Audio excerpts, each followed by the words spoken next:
Hey golf people, we've got a YouTube exclusive here. This is the all-new ST Plus from Skytrak, the latest and greatest launch monitor from one of the best-selling brands of all time. I'm gonna unbox it for you today. We're going to take a look at all the features, look at the accuracy of this device, explore the pricing and the subscription offerings for this, and we're gonna have a ton of fun. I am so pumped. Let's get right into it. All right, guys, there you go. Right away, you've got a beautiful look at the unit here. The old unit, if you remember, used to be black. This one is white with this lime green accent here. It's heavy. I will say the construction in hand feels a lot more durable than the previous model there. So hiding in here, we've got some sensors. You've got a laser aperture there that's going to serve as giving you a mark to put the ball on. Here you can see that you can actually set this thing up with some sort of tripod or mounting. We'll see if they'll make a cage for this. I'm sure they will, but I haven't seen one just yet. But being as this sits to the right of your ball, some people kind of get worried about shanks and things like that. If you're lefty, it'll sit to the left of your ball, of course. You've got the power button. And here is one other big update to this unit. Here is not a regular USB or even an HDMI. It's a USB-C. So you've got the modern plug there, which is going to provide video and all the data being sent to your computer. And that's really the only output that I see on this device.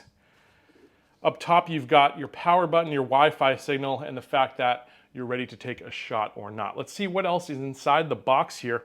But like I said, just in hand, the feel of this thing is definitely a step up from the prior generation. I'm gonna move this over just a little bit here.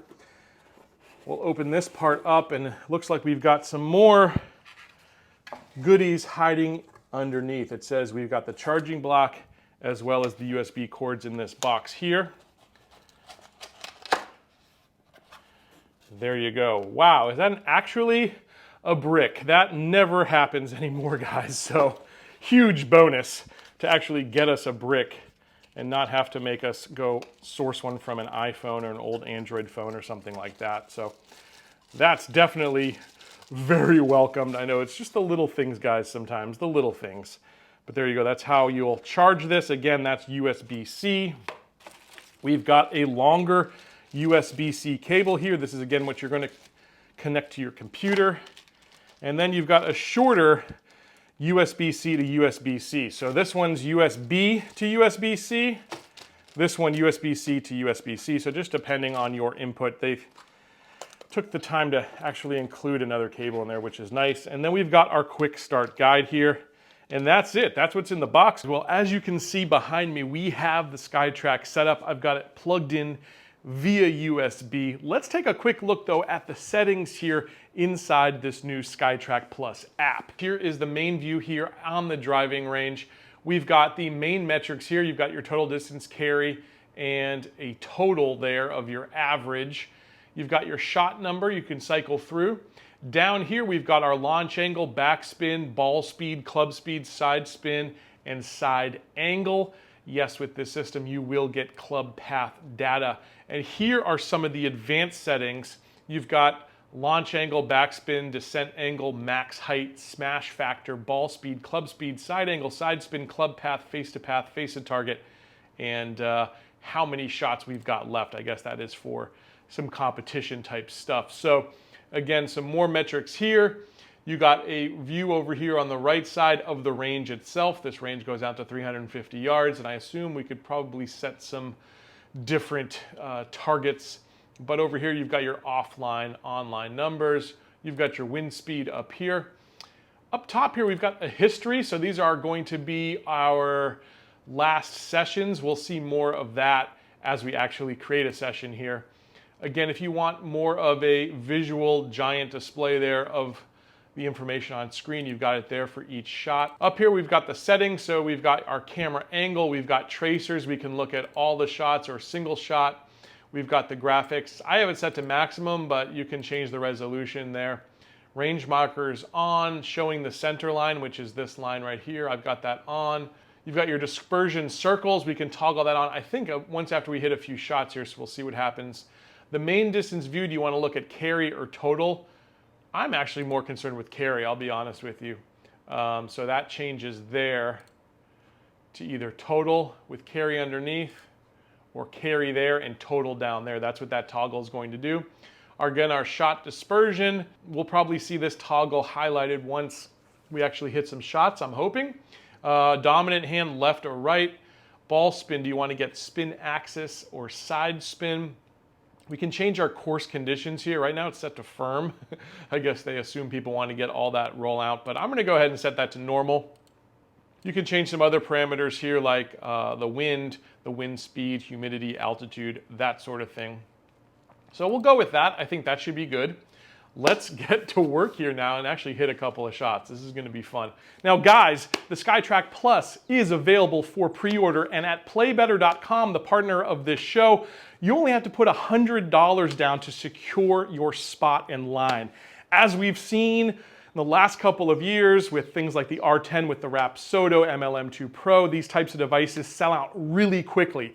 The Skytrak, historically an incredible seller. So for only $100, highly recommend you get your name on the list so you can be first to get your Skytrak Plus when this comes out. I've got a link down below to playbetter.com to do that. They're the best in the business with a 60-day hassle-free money-back guarantee. If you're not 100% satisfied, you can change it for something else you might like or just get your money back.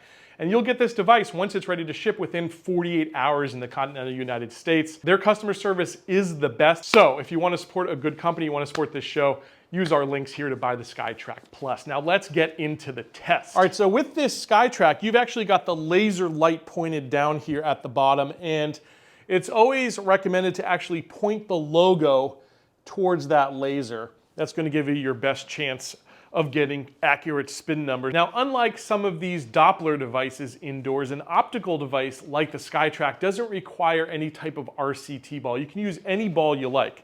But like I said, I do recommend you have the logo there. This is the first swing here of the day for me. I've got no warm-up swings. We'll see what happens.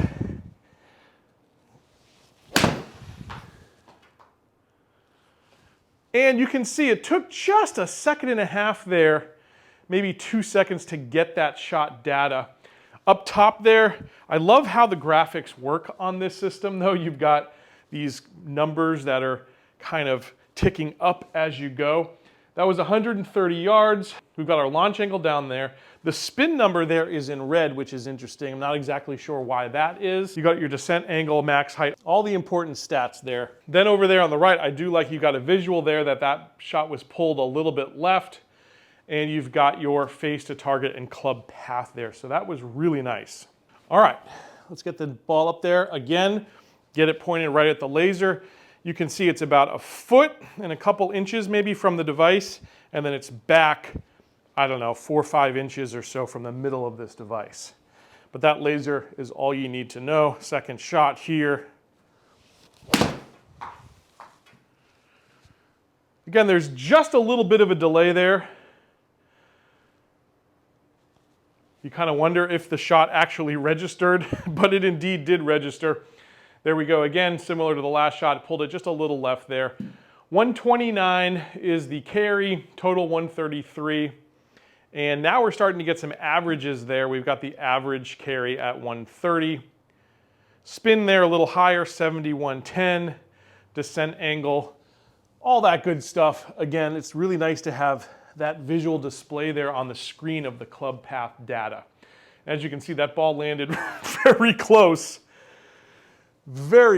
to our last shot. So third shot here.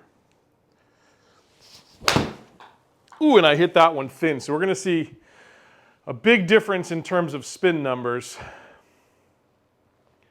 As you can see, I lost distance on that shot as well. 6187 in terms of spin. I'm starting to get a heat map over here in the top right, which is really interesting to see where my miss tends to be a little bit left here today. Again, if you want to go back and see previous shots, you can just literally scroll through here, which is really nice. What I'm going to do now is I'm going to switch over to a 7-iron. If you can see, guys, I am limping here. I injured myself this week, so that's why a lot of these shots are going left. It's hard for me to put weight on my left foot right now. So That doesn't affect the readings though, of course. Okay, first 7-iron, that's going left as well. Wasn't a great strike at all. We've got carry 158, total distance 169. Spin is too low for my 7-iron. I mean, that's what it was, but where I'd like to be is about 5,500 or so with this club. So it just shows you that this was not such a great strike. And you can see on the right there that my club face was closed coming in at impact. Second shot here. That one should be a lot more center. Yeah. So, in terms of accuracy of this device, from what I can tell so far, I'd say this is really good. Carried 154, total 160. There you go. There's my spin at 58.86. You can see that was a much better club to path, just a little bit inside. Shows you that I hit just a little bit of a baby draw there. What I'm going to do on this shot is I'm going to actually set up for a fade, and I'll show you how the club path will change depending on the strike. That one should definitely be fading. I'd say I hit it a little thin, so we probably lost some distance there. But it illustrates the point there. You can see now the club path much more open there. I love that visual. I'm going to hit one more fade shot with the 7-iron just to demonstrate the club to path data, make sure we're getting accurate information from the Skytrak, but so far, so good. And there you go. Nice little fade there on that one. Spin was up higher again, 6,065. Better strike there, 144 carrying out to 150. So I'm loving what I'm seeing here in terms of accuracy. What we're going to do now is I'm going to pull out the driver.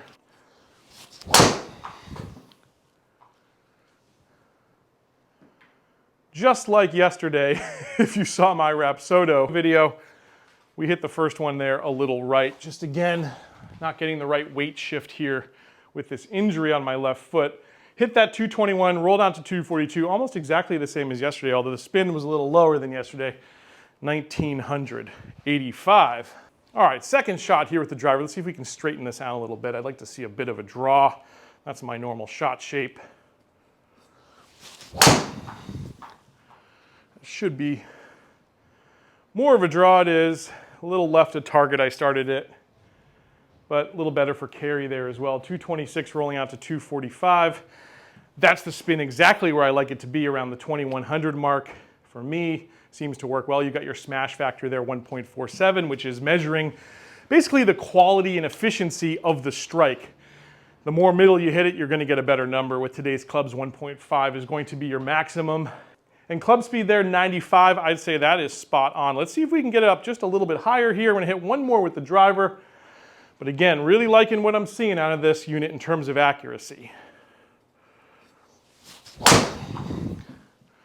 Got that fade again. Again, that's just that shift I'm not able to make. But there we go, we hit 250 in terms of distance. 2017 for spin. Club speed was 94. You got the max height 25. My smash factor a little better there. Hit that a little bit more center at 1.49. So yeah, guys, in terms of accuracy, I really like what I'm seeing out of this device.